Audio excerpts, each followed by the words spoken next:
안녕하세요. 머니가이즈 김민성입니다. 지난 1화에서는 계약 전 반드시 확인해야 할 것들을 짚어봤는데요.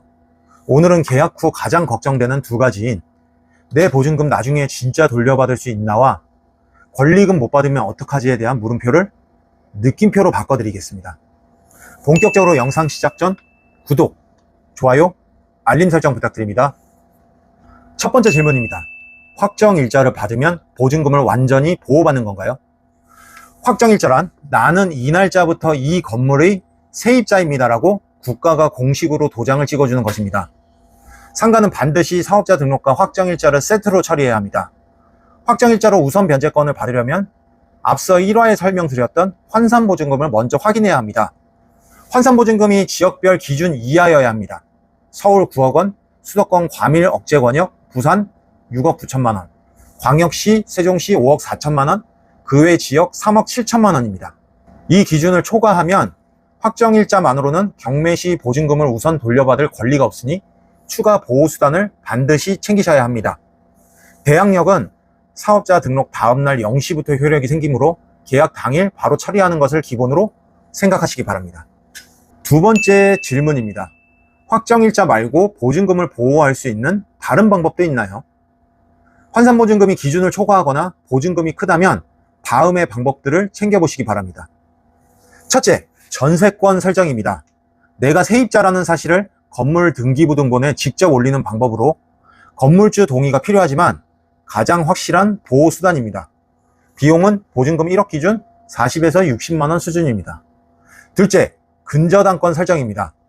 내 보증금만큼 건물을 담보로 잡는 방법이죠. 건물주 동의가 필요하고 비용은 보증금 1억 기준 40에서 50만 원 수준입니다. 셋째, 예금 질권 설정입니다. 건물주의 은행 예금을 담보로 잡는 방법이죠. 건물의 담보 여력이 없을 때 활용할 수 있으며 비용이 발생하지 않는다는 게 장점입니다. 넷째, 보증보험 가입입니다. 앞에 세 가지가 모두 여의치 않을 때 쓰는 차선책입니다.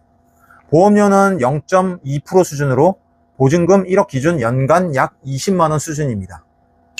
세 번째 질문입니다. 소액보증금 최우선 변제란 무엇인가요? 소액보증금 최우선 변제란 보증금이 소액인 세입자가 경매가 진행되더라도 순위에 관계없이 일정 금액을 먼저 돌려받을 수 있는 제도입니다. 확정일자는 순위 경쟁이지만 소액보증금 최우선 변제는 순위와 무관하게 정해진 금액을 먼저 가져가는 권리입니다. 2026년 기준으로 서울은 보증금 6,500만 원 이하면 최대 2,200만 원, 수도권 과밀 억제 권역은 5,500만 원 이하에서 1,900만 원, 광역시 등은 3,800만 원 이하에서 1,300만 원, 그 외 지역은 3,000만 원 이하에서 1,000만 원까지 최우선 변제를 받을 수 있습니다. 단 경매 개시 결정 등기 전까지 사업자 등록이 되어 있어야 하고 배당 신청을 반드시 직접 하셔야 합니다. 가만히 계시면 받을 수 없습니다. 네 번째 질문입니다. 권리금이 무엇인가요? 그리고 법으로 보호받을 수 있나요? 권리금은 순수 자리값인 바닥권리금, 인테리어 집기 같은 시설 권리금, 단골 손님 매출 같은 영업권리금, 이렇게 세 가지로 나뉩니다. 2015년부터 상가 건물 임대차 보호법에 권리금 보호 조항이 생겼습니다. 건물주가 새 세입자에게 터무니없이 높은 임대료를 요구하거나 계약을 거부하는 행위는 방해 행위에 해당되며 이로 인해 권리금을 받지 못하게 됐다면 손해배상을 청구할 수 있습니다. 건물주가 합법적으로 거부할 수 있는 경우도 있는데요. 다음과 같습니다.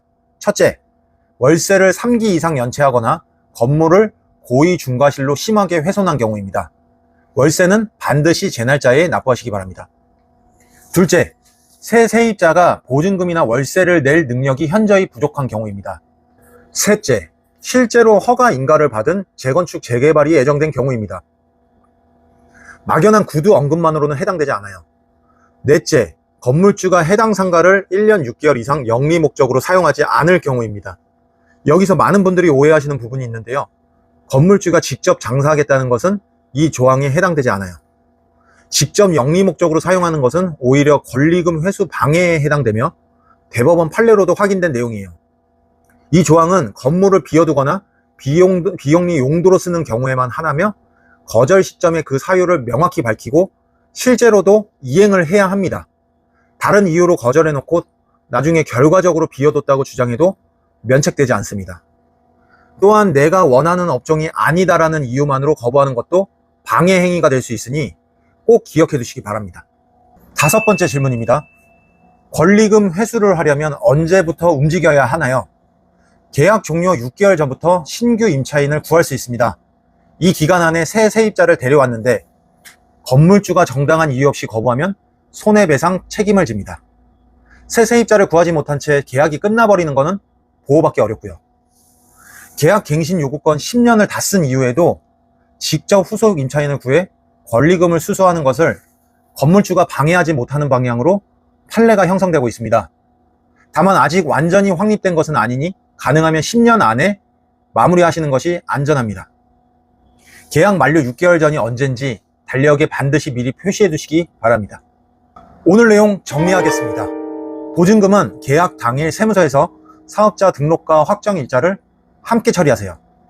환산보증금 기준 초과 시 전세권, 근저당 설정을 우선으로 챙기시고 담보 여력이 없다면 예금 질권을, 건물주가 이마저도 협조하지 않는다면 보증보험을 설정하세요. 소액 보증금에 해당된다면 경매 시 배당 신청은 반드시 직접 하시기 바랍니다. 권리금은 법으로 보호받는 권리입니다. 월세 연체, 건물 훼손, 실제 재건축 인가 등의 경우엔 보호가 어려울 수 있지만 건물주 직접 사용은 정당한 거부 사유가 되지 않는다는 점을 꼭 기억해 두세요. 권리금을 받으려면 계약 만료 6개월 전부터 신규 임차인을 구해서 계약을 할 수 있으니 그때부터 움직이시는 것을 권해드립니다. 다음 3화에서는 건물주가 갑자기 월세를 올리거나 나가라고 할 때 어떻게 맞서야 하는지 실전 대응법을 상세히 알려드리겠습니다. 오늘 영상도 도움이 되셨다면 구독과 좋아요 부탁드리고요. 궁금하신 내용은 댓글로 남겨주세요. 저는 다음 시간에 다시 뵙겠습니다. 끝까지 시청해주셔서 감사합니다.